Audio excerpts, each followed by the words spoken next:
Hello friends, I hope आप अच्छे होंगे। और लास्ट लेक्चर में हमने अपने एम्बेडेड सिस्टम के एडवांटेज और डिसएडवांटेज के बारे में पढ़ा था कि उसकी क्या एडवांटेज थी और क्या डिसएडवांटेज है। आज का लेक्चर हमने बेसिक इलेक्ट्रॉनिक्स हम स्टार्ट कर रहे हैं, जिस पे मैं एक्टिव और पैसिव कंपोनेंट्स के बारे में बताऊंगा।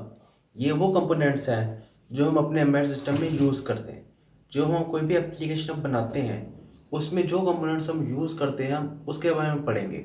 चाहे वो आपका कोई माइक्रो प्रोसेसर हो, चाहे हमारा कोई माइक्रो कंट्रोलर हो, चाहे चाहे आपका कोई कैपेसिटर हो, रजिस्टर हो, चाहे वो आपको कोई पिन बेस हो, हम ये सब चीज़ों को हम पढ़ेंगे जो हम एक कम सिस्टम के लिए जो हम बनाते हैं। चाहे वो हमारे स्मॉल प्रोजेक्ट्स हो, चाहे वो तो हम मीडियम प्रोजेक्ट्स हो। हम लार्ज की बात नहीं करेंगे, हम देखेंगे अपने अपने स्मॉल प्रोजेक्ट्स के बारे में, जैसे हमारा रोबोटिक कार हो गया, एलईडी डिस्प्ले पैनल हो गए। इन जैसे प्रोजेक्ट्स के लिए हम बात करेंगे। इसमें जो यूज़र कंपोनेंट्स हैं हम उसकी आज देखेंगे कि आज उसके क्या क्या कंपोनेंट्स हैं। तो चलिए शुरू करते हैं। तो आज का टॉपिक है हमारा बेसिक इलेक्ट्रॉनिक्स।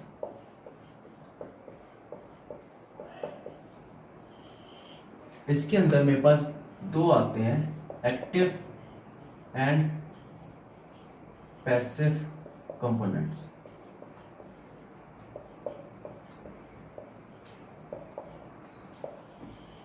सबसे पहले हम देखते हैं कि ये दोनों चीज़ें होती क्या है। सबसे पहले एक्टिव कंपोनेंट्स।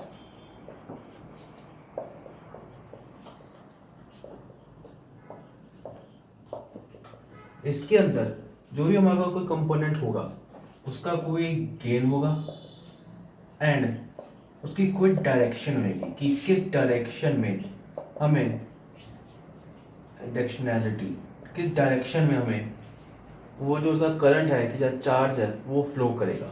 दूसरी बात, इसमें कोई एक्सटर्नल पावर रिक्वायर्ड नहीं होती जो इसको ऑपरेट कर सके। No external power required to operate.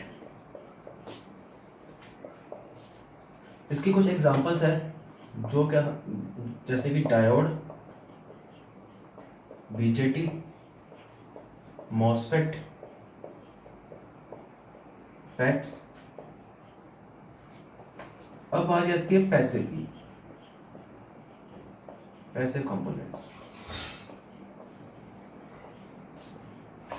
इसके अंदर जो चीज़ हमें यहाँ पे बिल्कुल उसका ऑपोजिट है, मतलब कि जो भी हमारा कंपोनेंट्स है उसका कोई गेन नहीं होता, नो गेन और एंड नो डायरेक्शनैलिटी। मतलब उसको चाहे सीधा लगाओ पुट्ठा लगाओ उसकी कोई डायरेक्शन नहीं है। लेकिन इसको एक्सटर्नल पावर चाहिए ऑपरेट होने के लिए। एक्सटर्नल पावर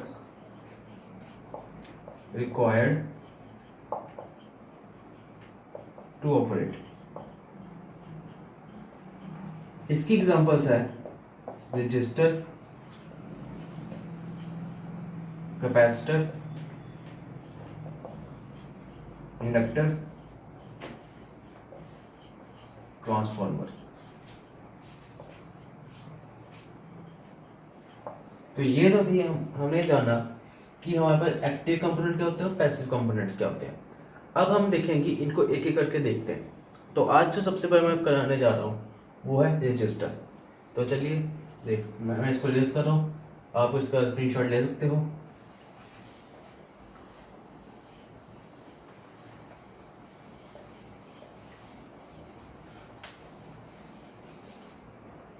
टॉपिक का नाम है रजिस्टर। सबसे बात आती है सबसे पहले इसका सिंबल क्या होता है, इसको किस चीज़ से हम रिप्रेजेंट कर सकते हैं। इसको हम दो तरीके से रिप्रेजेंट करते हैं। सबसे पहला आता है आई ट्रिपल स्टैंडर्ड से हम रिप्रेजेंट करते हैं। आई ट्रिपल स्टैंडर्ड, इसको होता है जिगजैग लाइन से हम इसको रिप्रेजेंट करते हैं, जो कि बहुत कॉमन है, जो हम कई जितने भी सर्किट्स हम बनाते हैं उसमें हम ये यूज़ करते हैं। एक होता है आई सी स्टैंडर्ड से, उसमें हम इसको एक बॉक्स, रेक्टेंगुलर बॉक्स से डिनोट करते हैं। दूसरा आता है कि इसका यूनिट क्या होता है। इसका जो यूनिट है वो है ओम। जैसे कि इसकी कोई वैल्यू होगी 1 ओम 2 ओम, मतलब ये रजिस्टर की वैल्यू होगी, इसको क्या हम किससे डिनोट करते हैं। अब बात आती है इसके अंदर कि इसका डेफिनेशन क्या है। इसकी डेफिनेशन के बारे में देखते हैं, डिफाइन कैसे करेंगे हम इसको। अब रजिस्टर होता क्या है, का काम क्या है, उसका काम एक ही है कि अगर किसी भी चीज़ में हम उसको लगाते हैं, किसी के साथ उसको कनेक्शन देते हैं, उसका काम होता है to opposes the flow of current, यानी करंट के फ्लो को अपोज करना, कि हमें अगर इतना करंट रिक्वायर्ड है उतना मैं ही जाने दूंगा, आगे इससे ज़्यादा करंट मैं नहीं जाने दूंगा। मतलब कि जैसे हमारे पास 3 एम्पियर का करंट आ रहा है, मैंने जाने दिया 2 एम्पियर का, मैं रजिस्टर कहेगा मैं सिर्फ 2 एम्पियर को दूंगा, तो 1 एम्पियर को फिर रिस्ट्रिक्ट कर देगा, ऐसे ही कुछ। तो अगर इसकी एक टर्म और आती है कंडक्टेंस, और ये होता है रेसिप्रोकल ऑफ रेजिस्टेंस का, फिर उसका उल्टा। तो इसकी यूनिट जो होती है वो भी इसकी ऑपोजिट होगी, यानी ओम इनवर्स, या फिर ऐसे लिख सकते हो, और इसको हम कहते हैं महो। अब इसमें एक और चीज देखी जा सकती है। अब एक कोई रेजिस्टर है, वो किस पे डिपेंड करता है, उसकी अगर प्रॉपर मैं इसको फॉर्मूला देखूं, ओम्स लॉ के अकॉर्डिंग, जो वोल्टेज है वो डायरेक्टली प्रोपोर्शनल टू करंट है, और इसको अगर मैं प्रोपोर्शनलिटी का साइन हटाऊंगा तो आई इसको मैं यहाँ लिख देता हूँ, V equal to I R, यानी अगर मैं इसको देखूँ तो यहाँ से R निकाल सकता हूँ V into I according to Ohm's law.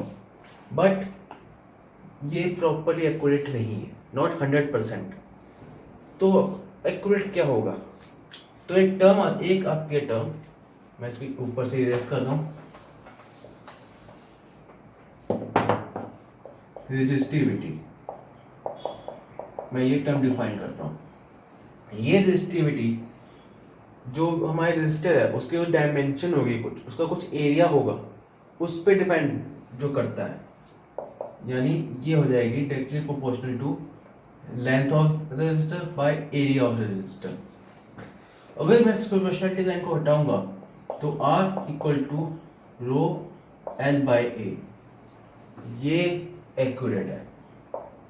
हम ये तो यूज करते हैं, ये सिर्फ थ्योरी बेस्ड के लिए। अगर किसी नेटवर्क में मुझे एक वोल्टेज सोर्स दे दी, एक करंट दे दिया, एक साथ में एक रेजिस्टर दे दिया, तो मैं कहता हूँ चलो ठीक है, मेरे पास है तो मैं इस फॉर्मूले से निकाल सकता हूँ।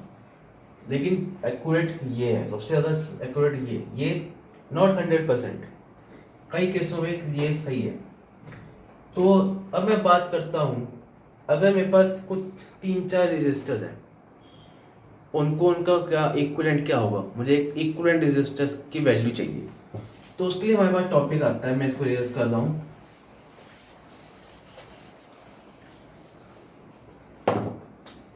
Resistors in series and parallel connection। सबसे पहले बात करूं सीरीज कनेक्शन की। सीरीज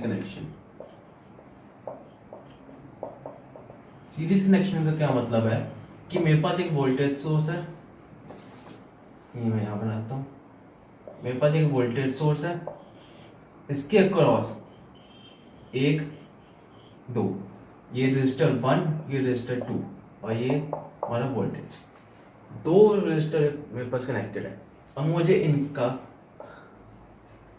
R इक्विवेलेंट फाइंड करना है, तो कैसे करूँगा, बस सिंपल है, इन 2 रजिस्टर्स को हम ऐड कर देंगे, R1 प्लस R2, जो भी सपोज का अगर 1 ओम है, इसका 2 ओम है, तो 1 प्लस 2 इक्वल टू 3 ओम रेजिस्टेंस आ जाएगा, दोनों का सम आ जाएगा। बट लेकिन हम ये सीरीज कनेक्शन ये याद रखना, ये सीरीज कनेक्शन हम अपने होम अप्लायंसेस में यूज़ नहीं करते। क्यों नहीं यूज़ करते?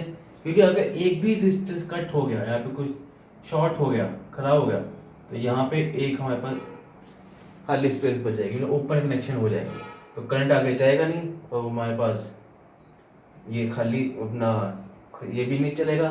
दूसरा, अगर एक चीज़ खराब हो गई या फिर हमारे पास करंट ज़्यादा आ गया, तो हमारे पास डिवाइड तो होता नहीं करंट, तो इसको भी अप्लायंस को दोनों चीज़ों को खराब कर देगा, इसलिए हम सीरीज में कभी नहीं लगाते। अब आते हैं हमारे पास पैरेलल कनेक्शन। पैरेलल कनेक्शन ये क्या कहता है? मेरे पास दो रेजिस्टर्स है, उसको मैं पैरेलल में कनेक्ट कर रहा हूँ इस हिसाब से। यहाँ पे क्या होता है, ये R1 है, ये R2 है, यहाँ पे वोल्टेज सेम रहती है बट करंट मेरा डिवाइड हो जाता है। अब मुझे इसका R इक्विवेलेंट निकालना है, तो उसके लिए कुछ नहीं, जो ये चीज़ है इसी को जैसे ब्रोकल कर दो और ऐड कर दो इस तरह। अब अगर इसका एलसीएम लूँ तो R1 प्लस R1 R2, तो ये R1 प्लस R2 हो जाएगा, सॉरी ये आएगा 1 बाई R इक्विवेलेंट। मैं इसको उल्टा करूँ तो मेरे पास R इक्विवेलेंट आ जाएगा R1 to R2 by R1 plus R2, ये मेरे पास आ जाएगा। अगर मैं अब मैं बात करता हूँ कंडक्टेंस की, कंडक्टेंस यानी जी की। अगर ये यहाँ पे सीरीज कनेक्शन में लगा है, तो यहाँ पे इसका सीरीज कनेक्शन हो जाएगा 1 bye G1 plus 1 bye G2, और यहाँ पे पैरेलल कनेक्शन में इसका हो जाएगा G1 प्लस G2, बिल्कुल इसका opposite reciprocal.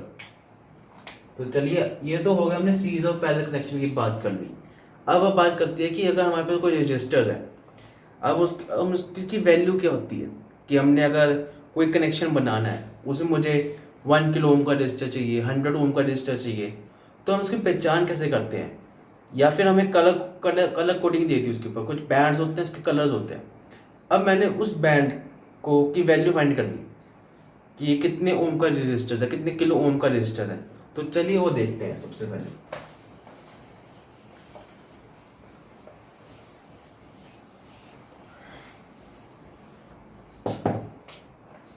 Calculation of register.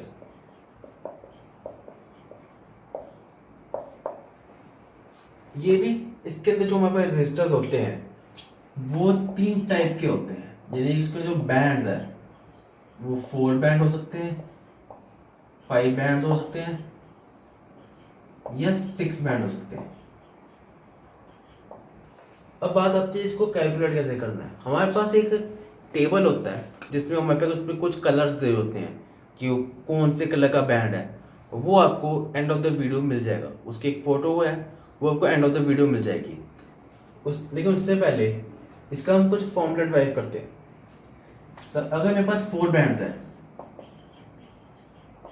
तो मैं इसको कैसे कैलकुलेट करूँगा?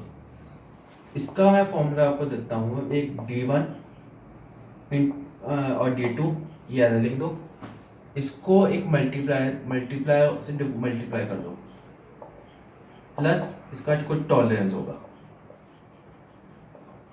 मतलब कि मेरे पास एक रजिस्टर है, ये मेरे पास रजिस्टर है, इसकी ये एक बैंड होगी, ये दूसरी होगी, ये तीसरी, ये चौथी, यानी ये D1 ये D2। पहले 2 बैंड्स डिजिट को रिप्रेजेंट करते हैं, ये हमारा मल्टीप्लायर हो गया, ये हमारा टॉलरेंस हो गया। Multiply in the sense 10⁻0, 10⁻1, 10⁻2 and so on. Tolerance हो गया कि वो कितनी उसकी अंदर सहन शक्ति है कि वो अपने करंट को सह सके। जब पावर रेटिंग जो हम बताता है कि मैन्युफैक्चर की इतनी पावर तक आप उसको चला सकते हो, अब इससे ज़्यादा होगी तो रजिस्टर खराब हो जाएगा। तो ये वो टॉलरेंस को रिप्रेजेंट करता है।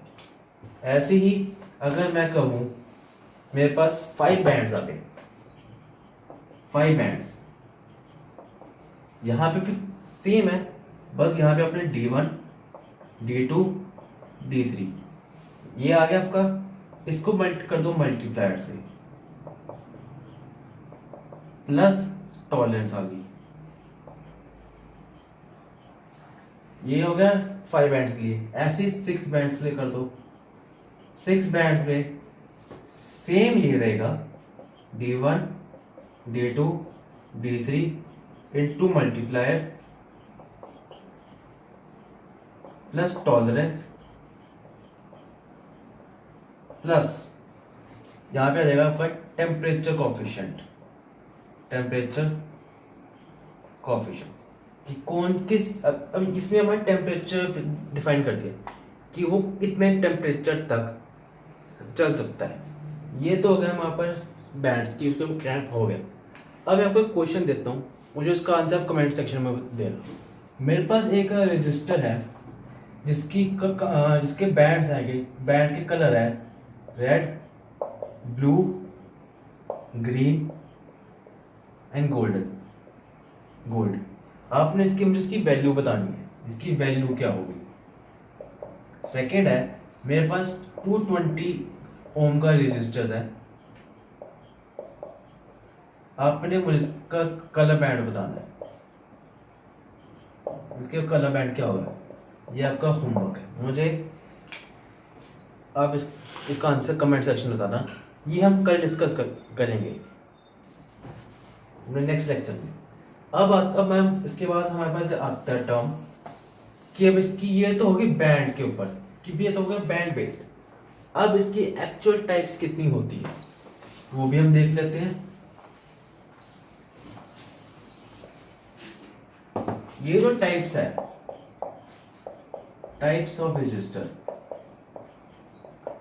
ये जो टाइप्स है ये मटेरियल बेस्ड है कि वो किस मटेरियल से बना हुआ है।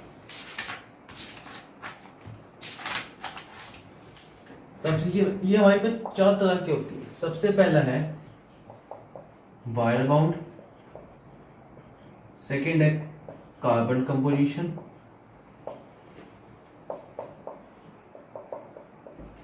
Third carbon film and fourth metal film. ये 4 तरह के हैं जो मटेरियल के ऊपर बेस्ड है कि हमने इसके अंदर कैसे उसको बनाया है। तो सबसे पहले हम वायर बाउंड पे देखते हैं। मैं इसको यहाँ लिख देता हूँ, वायर बाउंड। इसके अंदर हमारे पास जो है, मेरे पास एक ये रजिस्टर है, इसके ऊपर मैंने क्या किया हुआ है, एक वायर है, इसको ऐसे लपेट दिया। अब ये वायर कैसी है, ये जो वायर होती है ये एक मेटालिक वायर है जो कि नाइक्रोम की बनी होती है। अब ये नाइक्रोम वायर, इसके ऊपर ये तो मेटल हो गया, अब इसके ऊपर इसको प्रॉपर इंसुलेशन के साथ कोट किया जाता है। इसके ऊपर एक कोटिंग की जाती है जो कि सेरामिक की होती है। जो इसके ऊपर सबस्ट्रेट है, मैं ये चीज़ है, ये एक सबस्ट्रेट है, इसके ऊपर नाइक्रोम की वायर लपेट दी, जो कि पूरे उसके ऊपर हमने सेरामिक लपेट दी जो कि एक इंसुलेशन है। अब इसकी कुछ एडवांटेज और डिसएडवांटेज भी है, वो भी देख लेते हैं। तो मैं ये इरेज कर रहा हूँ सारा।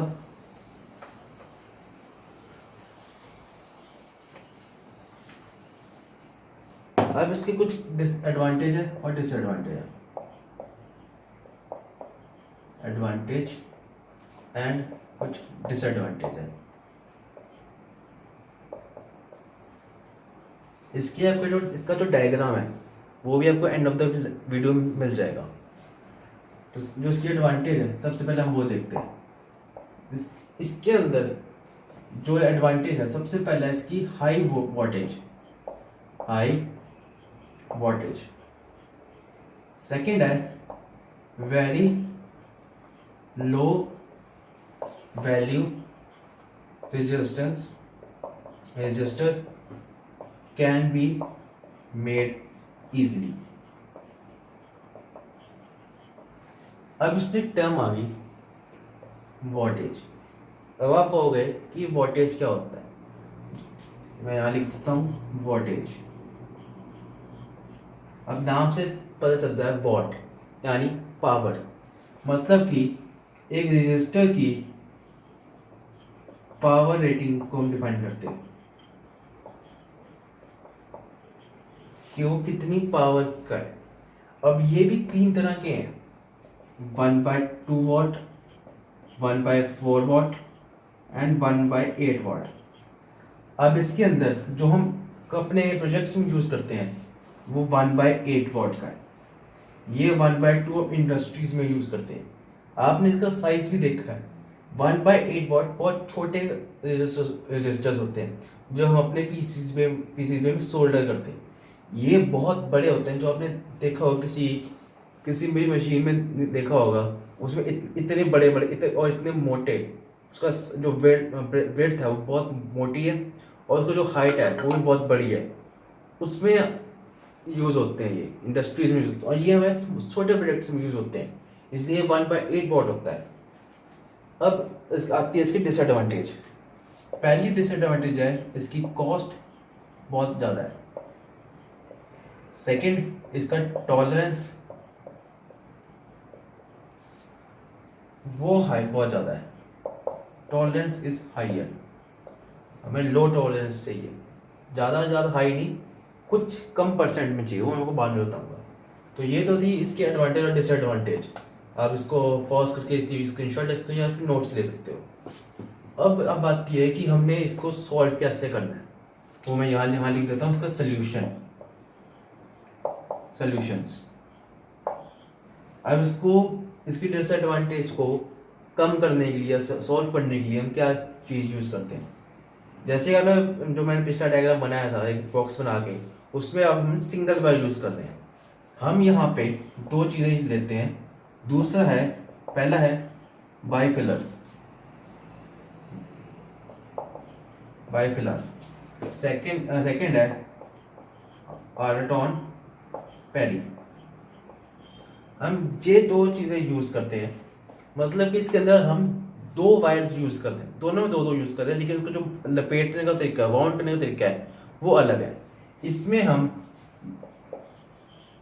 यहाँ से दोनों एक ही जगह से लपेटते हैं, मिडल में से, जबकि यहाँ से यहाँ पे हम एक ऊपर से लपेटते हैं, एक नीचे से लपेटते हैं, ताकि वो एक पैरेलल कनेक्ट, यहाँ पे मतलब कि ये सीरीज में आ गया, इसको सीरीज कनेक्शन मान सकते हो और इसको पैरेलल कनेक्शन मान सकते हो।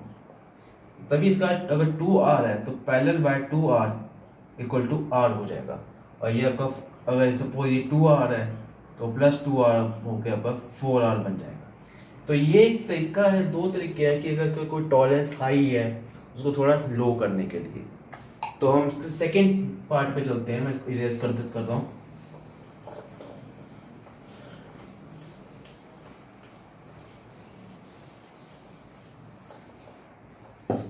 सेकेंड है कार्बन कंपोजिशन रजिस्टर।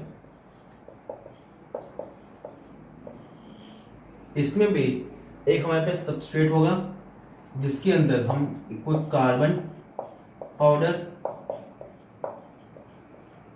हमारे पास जो कंडक्टिंग होगा, प्लस कोई इंसुलेशन होगी, इंसुलेशन मटेरियल,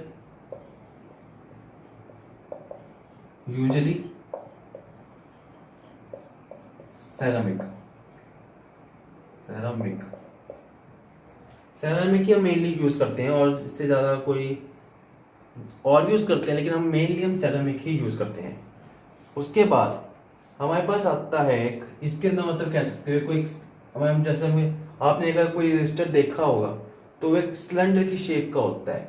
उसके अंदर हम एक मेटल कैप्स होती है या फिर मेटल की एक सॉरी मेटल की लेयर्स होती है, जिसके अंदर से, यानी आपने अगर रजिस्टर देखा तो साइड में उसके एक वायर निकल रही है, उस पे हमने अपना रजिस्टर जोड़ा हुआ है, ताकि अगर हम उसको सोल्डर करें तो वहीं से उसको सोल्डर करें और अपनी जो अपनी करंट है वो उसके अंदर से फ्लो होना शुरू कर जाए।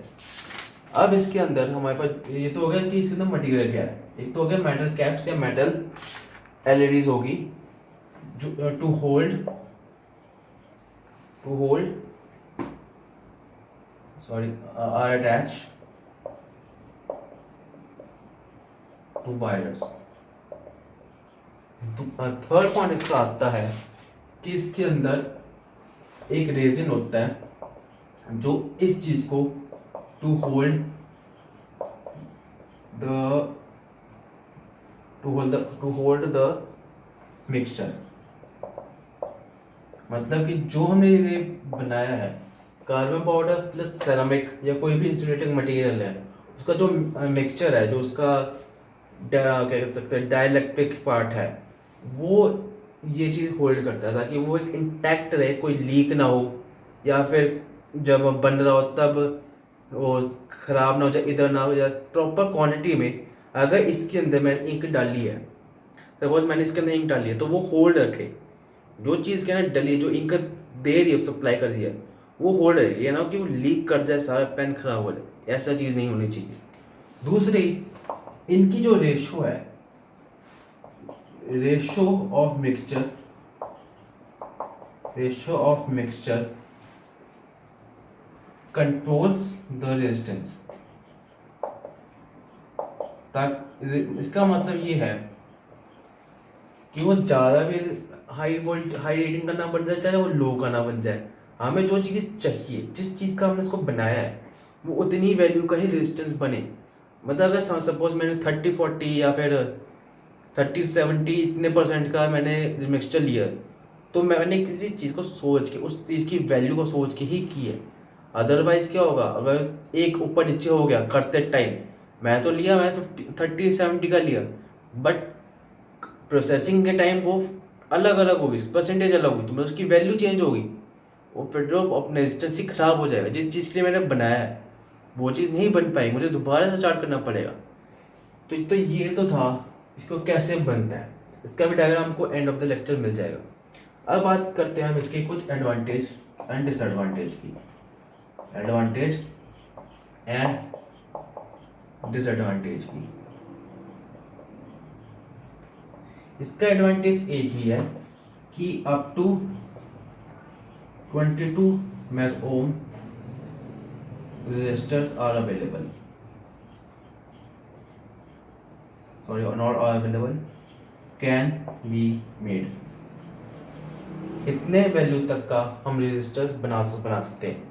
इसके बाद हमारे पास डिसएडवांटेज ये आती है, इसकी एक तो कॉस्ट हाई है, कॉस्ट इज हाई बनाने के लिए। सेकंड है, इसकी जो रेजिस्टेंस है varies in strain, humidity and temperature. कई बार इन चीज़ों से उसकी वैल्यू चेंज हो जाती है। तो ये तो थी इसकी एडवांटेज और डिसएडवांटेज, और ये कैसे बनता है, क्या क्या चीज़ में होता है, और इसका डायग्राम मैंने पहले बताया, आपको एंड ऑफ द लेक्चर मिल जाएगा। अब बात करते हैं हम अपने थर्ड पॉइंट की, थर्ड टाइप की। मैं इसको इरेज कर रहा हूँ।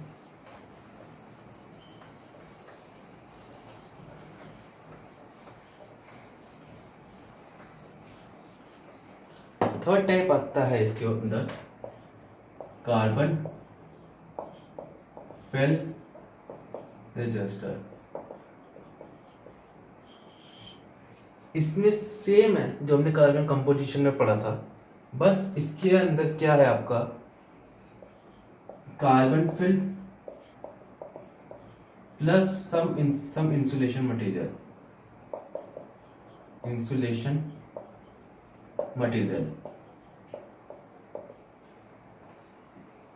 वो इसके अंदर होता है। पिछले में पाउडर था, इसमें फिल्म आ गई। अब जो सबस्ट्रेट में, अब इसके अंदर क्या है, वो जो इसकी कार्बन फिल्म है, फिल्म इज कट हेलिकली, उसको हेलिकली में काटा जाता है। मैं अभी आपको बताऊंगा वो क्या है, पहले आप नोट लिख लीजिए। Helically to create a long and narrow resistive path. यानी अगर मेरे पास ये सपोज ये रजिस्टर है, सॉरी ये यहाँ बनाता हूँ, रजिस्टर है, ये कोई ये कार्बन फिल्म प्लस कोई इंसुलेटिंग मटेरियल है। इसके अंदर मैं क्या करूँगा, ऐसे ऐसे कट्स मार दूंगा, जिससे क्या होगा, एक पाथ बन जाएगा, ताकि क्या कहते हैं उसको, कि वो रेजिस्टिव मटेरियल को इजीली फ्लो होने में मिल जाएगा, ताकि उसका रेजिस्टेंस बैलेंस रहे। कुछ डिसएडवांटेज है इसकी, जो अपने पिछले तभी हमने इसके अंदर फिल्म यूज़ किया है। पाउडर में क्या होता था, कई बार सूख हो जाता था, कई बार उड़ जाता था, पर इसमें ऐसा कुछ नहीं होगा। तो अब इसके अंदर में कुछ एडवांटेज है और कुछ इसकी डिसएडवांटेज है, वो हम लिख देते हैं, advantage disadvantage.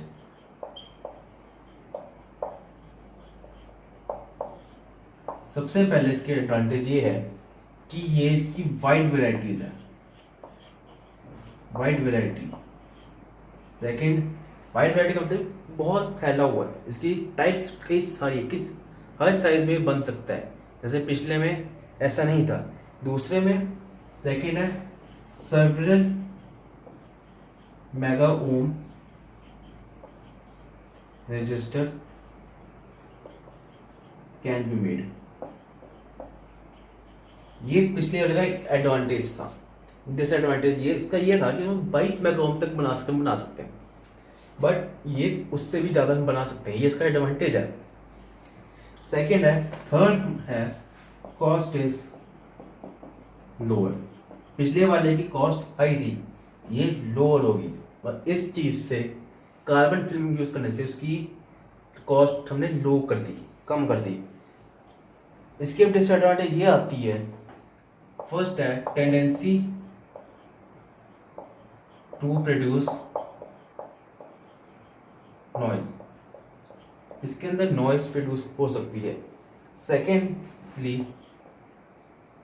Tolerance is available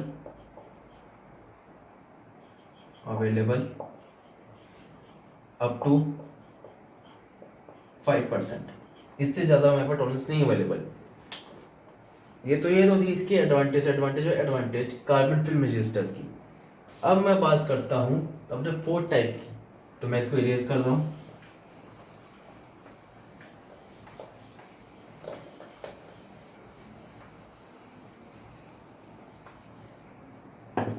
fourth हमारे पास टाइप आती है मेटल फिल्म रजिस्टर। ये बिल्कुल सेम है कार्बन फिल्म रजिस्टर की तरह, same as carbon film resistor, except metal is used in place of carbon film। मतलब कि जो मटेरियल हमने कार्बन फिल्म में यूज किया था, वही मटेरियल सिर्फ कोई मेटल यूज करके, जैसे कोई एल्यूमिनियम हो गया, कॉपर हो गया, उस जैसे को यूज करके हम कार्बन की जगह वो मेटल, वो उसकी फिल्म और कोई इंसुलेशन मटेरियल को यूज करके हम वो रजिस्टर बनाते हैं। तो अब इसकी एडवांटेज और डिसएडवांटेज मैं लिख रहा हूँ, एडवांटेज एंड डिसएडवांटेज।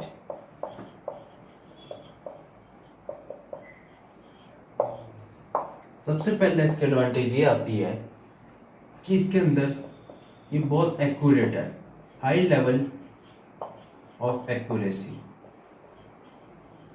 सेकंड आती है टॉलरेंस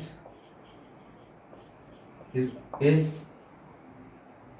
1% और लेस, इसके अंदर टॉलरेंस 1% से कम होती है। और इसकी डिसएडवांटेज ये आती है, इसके अंदर इसके एक तो पॉजिटिव टेम्परेचर कोफिशिएंट है, ये मैं आपको बाद में बताऊंगा कि होता क्या है। हम ये कोई दूसरा सब्जेक्ट आता है उसमें आपको बताऊंगा ये होता क्या है कोफिशिएंट। एंड सेकंड आता है इसके अंदर ये इसकी कॉस्ट ज़्यादा होती है, cost is high then CFR, carbon film resistor. तो ये दो चीज़ की एडवांटेज और डिसएडवांटेज। तो इस लेक्चर में हमने ये जाना कि हमारे पास जो रजिस्टर में जो यूज़ करते हैं, हमारे कोई स्पेसिफिक एप्लीकेशन में यूज़ करते हैं, वैसे तो हर एप्लीकेशन में यूज़ होता है जो कि बहुत अच्छा भी है, वो कितनी टाइप्स के होते हैं, उसका वो होता क्या है, उसको हमने अगर सीरीज़ के पहले कनेक्शन में लगाना तो उसकी हम कैलकुलेट कैसे करना है। और अगर हमारे पास कोई दे दिया जाए कि ये रजिस्टर है, इसके ऊपर कलर कोडिंग है, तो उसकी वैल्यू क्या होगी, या वाइस वर्सा, कि मुझे वाइस वर्सा मतलब कि मुझे एक वैल्यू दे दी गई कि मैंने इस ओम का या इस किलो ओम का रजिस्टर चाहिए, और मुझे उसकी कलर कोडिंग याद है तो मैं उस हिसाब से मैं उसको कलर कोडिंग ले सकता हूँ। तो आज के लेक्चर में हमने इसके सिर्फ रजिस्टर के बारे में पढ़ा। नेक्स्ट लेक्चर जब आपसे मुलाकात होगी तब हम कैपेसिटर के बारे में पढ़ेंगे। तो आई होप आपको लेक्चर पसंद आएगा, तो उसको लाइक करना ना भूलिए, शेयर करना ना भूलिए और सब्सक्राइब का बटन दबा दीजिए, और साथ में बेल आइकन दबाइए आपको और ऐसे इंटरेस्टिंग लेक्चर्स मिलने के लिए। तो थैंक यू वेरी मच।